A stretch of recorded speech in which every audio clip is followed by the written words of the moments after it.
सुबह के 11 बजे थे। रसोई में चाय का पानी उबल रहा था। अनामिका दूध डाल रही थी कि पीछे से सास राधिका देवी की कड़क आवाज गूंजी, बहू अभी तक आटा नहीं लगाया, तूने रोटियां कब बनेगी? अनामिका ने कहा, माँ जी अभी दाल बनाकर आटा गूंथ कर रख दूंगी।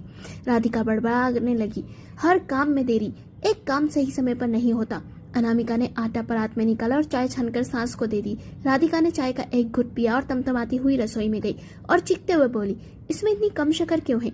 अनामिका ने कहा, वो डॉक्टर ने कहा था इसलिए। तभी राधिका देवी की नजर नीचे फर्श पर पड़े आटे पर गई और वो बोली, ये आटा भी गिरा दिया तूने, तू कामचोर है और मुझे ज्ञान दे रही है डॉक्टर का। अनामिका कुछ बोलने को हुई तो राधिका देवी गुस्से से भर गई। उन्होंने आंख देखा न था, बस एक जोरदार थप्पड़ अनामिका के गाल पर मार दिया। अनामिका के हाथ में जो चाय का कप था वो टूटकर बिखर गया और वो सन्नासी रह गई। रोज के तानों की बौछारें अब मार में तब्दील हो जाएगी, उसने सोचा नहीं था। अनामिका ने सर उठाया और आंखों में सीधा गुस्सा और पहली बार कांपती हुई आवाज में कहा, माँ जी आज आपने मुझे थप्पड़ मारा, कल शायद कुछ और करेंगी। बस अब मेरी तरफ से एक ऐलान भी सुन लीजिए, जब तक आप सबके सामने मुझसे माफी नहीं मांगेगी तब तक मैं घर में एक भी काम नहीं करूंगी। यह कह वो कमरे में चली गई। उस दिन से रसोई ठंडी, चूल्हा बंद और झाड़ू पोछा सब बंद हो गया। सुबह की चाय नहीं, दोपहर का खाना नहीं, बर्तन का ढेर सिंक में। पति राकेश दफ्तर से लौटा तो घर बिखरा था। राकेश ने कहा, ये घर का हाल ऐसा कैसे हो गया? राधिका ने जवाब दिया, वो महारानी हड़ताल कर बैठी है अपने कमरे में, उससे ही पूछ जाकर। राकेश और राधिका की बात सुन अनामिका हॉल में आई और साफ शब्दों में बोली, जब तक मेरी इज्जत वापस नहीं मिलेगी तब तक मेरी मेहनत भी नहीं मिलेगी। और राकेश को पूरी घटना सुना दी। राकेश ने उससे समझाया पर अनामिका मौन थी। घर का सारा काम राधिका को करना पड़ रहा था। अनामिका ऑनलाइन जो भी खाने का मन होता मंगवा लेती और राकेश बाहर खा लेता। राधिका को बाहर का खाना पसंद नहीं था तो वो खुद बनाती।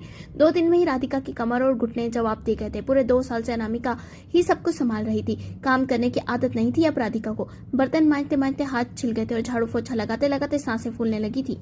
तीसरे दिन मोहल्ले में महिलाओं की चाय की बैठक थी। राधिका देवी ने सोचा बहू को शर्मिंदा कर दूंगी, लेकिन वहां उल्टा ही हो गया। पड़ोसन रीना ने कहा, अरे राधिका सुना है तुम्हारी बहू ने काम बंद कर दिया। शशि आंटी ने कहा कि सुना है कि वजह थप्पड़ था। सारी औरतें चुपचाप राधिका की ओर देखने लगी। राधिका देवी को लगा कि जैसे जमीन खिसकी।